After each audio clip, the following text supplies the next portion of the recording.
welcome back to Self Care Black Girls, a podcast where we relax, sip tea, and chat about bettering ourselves as black girls. I'm BB, and I'll be helping guide you to make better choices in your daily lives. Welcome back to another episode. Um, Today's episode, I'm going to be bringing you all some tips on how to be more successful and productive with online learning. A few tips that I've picked up throughout the past year because, um, in case some of you didn't know, I am for the most part, a paperless student, which is kind of like online learning, but it's not because obviously the classes aren't online. But I do everything online except for, the occasional paper or whatever that I have to submit physically. So, throughout my past year, I've learned a lot on how to stay productive with your schoolwork and make sure everything is going smoothly and that you aren't getting distracted. So, yeah, but before we get into that, I wanted to tell you all the tea of the week. This week's tea is another green tea. In case you all haven't noticed, I am obsessed with them. This week's tea is from, I'm pretty sure I'm going to be pronouncing this wrong, but it's Big, Bigelow's family, yeah, Bigelow Family Tea Blender since 1945. It's their classic green tea. Yes, and so I make mine, this specific cup I have today is hot with about a half a teaspoon of honey and a few drops of lemon because I'm special and I don't put actual sugar in my tea. So to and on to the episode. Now that I've told you about the tea for the week, I have, let's see, 7 tips for you all on how to succeed with online learning or distant learning or whatever the case may be. The first one is to have some sort of to-do list. This can be pen and paper, this can be online, this can be right on your phone in the notes section. It doesn't matter, just as long as you have a to-do list somewhere that you can see and look at and tell, oh, well, this is all that I have to do today, and that's all that you do for the day, okay? Just, jot down a few things that you have to get done that day and move on with your life. I promise you, looking at a simplified list of 5, 6, maybe 7 things that you have to do is a whole lot better than looking at a calendar with a bunch of dates and deadlines, which is my second tip.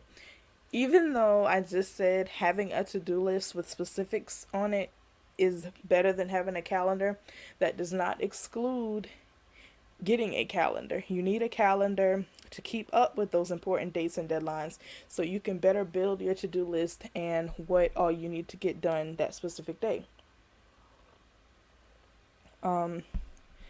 So with the calendar, you want to put in any important dates that your professor may have in the syllabus, any due dates that you have, any big events that you have, personal stuff, whatever you have going on in your lives, that is where that you put all of those in the calendar.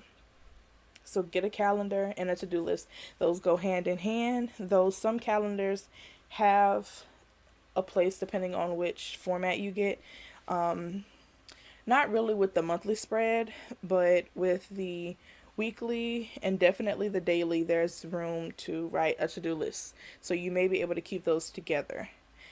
But if you get a monthly spread, you're probably going to, if you get just a monthly spread, you're probably going to have to put a to-do list on some other piece of paper, maybe a sticky note or something to keep in the calendar. Okay? The next thing that you can do to help you succeed in online learning is to check your emails frequently. Because we're not, for the most of us aren't in class, in a physical class, it's either Zoom meetings or it's asynchronous and you don't have any type of meeting, you just have dates and deadlines, it's important to check your email 2 to 3 times a day, morning around lunchtime and, towards the evening around 5, 6 o'clock to make sure that you're keeping up with any new information that professors or your, not counselor,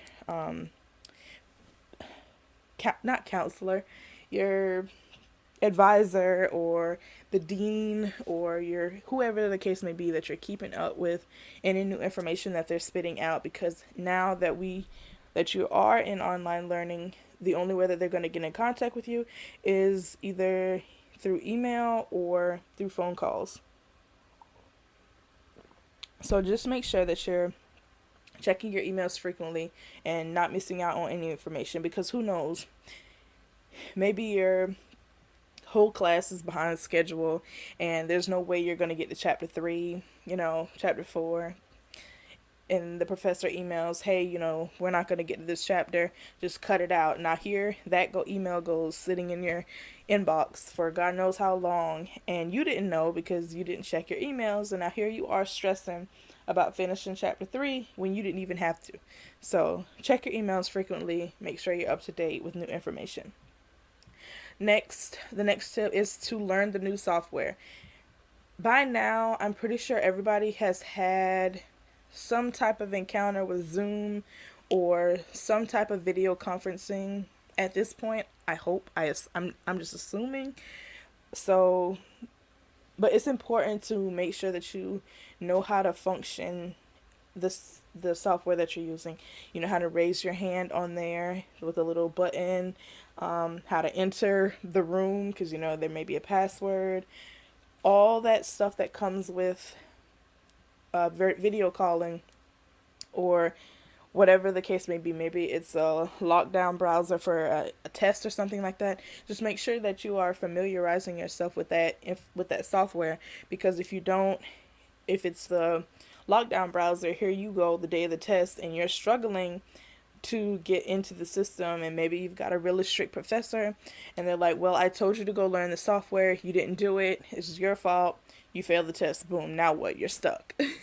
So make sure that you learn any new software that your professors may be giving you to use. The next tip that I have is to get a homework app.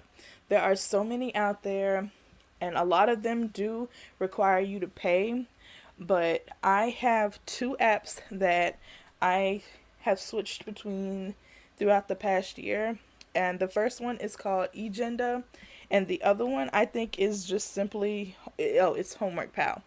So eGenda is like a little forest green app on the App Store. I'm not sure about the Google Play Store because I have an iPhone, so I'm not sure what it looks like or if it's even available. Either one of these apps.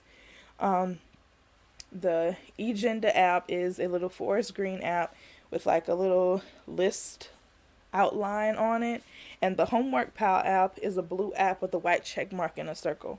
Both of those are really good apps. They let you create classes and unlimited assignments in each of them, and you can mark a due date and you can mark when you complete the assignment. And I could never get this to work with eGenda, but I know Homework Pal sends you notifications for everything that you have due that day. So say you have chapter 6 and some homework assignment due today. Early this morning or whatever time you said, you would have gotten a notification saying you have chapter 6 and a homework assignment due today. So, it keeps you up to date with what you have to do. And it will also let you know, both apps, if you have overdue assignments and whatnot. So yes, I will have pictures and links to both of those apps on the blog. So make sure you check the blog out after listening, or you can check it out while you're listening. It's up to you. The next tip that I have for you to succeed in online learning, and these last 2 to me are personally the most important ones. This first one is to find a quiet place to study, do homework that is preferably not your bedroom. I have proven this to myself time and time again. The bedroom or anywhere not in a bedroom that's noisy is not a good place to study and focus. Yes, some people can go in those areas and focus and actually be able to retain whatever they're studying or whatever their knowledge that they're working on. I am not one of those people. I cannot do that. I need peace and quiet and to not be in a bedroom. Or maybe not even peace and quiet, just like white noise, not people holding a whole conversation, but an air condition blowing or something simple like that. But you need to find a quiet spot and a place that is not your bedroom to do your homework so you can focus and retain all the information so you don't fall behind or fail quizzes and tests, which ultimately, depending on how many you have, leads to you failing the class. And the last tip that I have for you all is to have a start and finish time. This one is probably more important than the last one. Make sure you have a certain time in the morning, the afternoon, the evening, whenever it is for you, that you have a set time to begin all work. And this excludes if you have any synchronous classes that you have a specific time that you have to meet. This excludes that. But for everything not synchronous, everything asynchronous, I really hope I'm saying that word right. Make sure you have a time where you start all the work. You work in a lunch break where I'm not even going to say that. You work in a lunch break and you can decide, depending on how much work you have to do that day, whether it's a working break or if it is a actual lunch break where you can eat and enjoy your food for 30 to 40 minutes and then get back to work. And then have a finish time that no matter what is not done, no matter where you are, you stop at that time. So for me, my work time usually begins 10:30, 11, and ends around, what time is it right now? Around 7:30. So no, I'm not working constantly throughout that.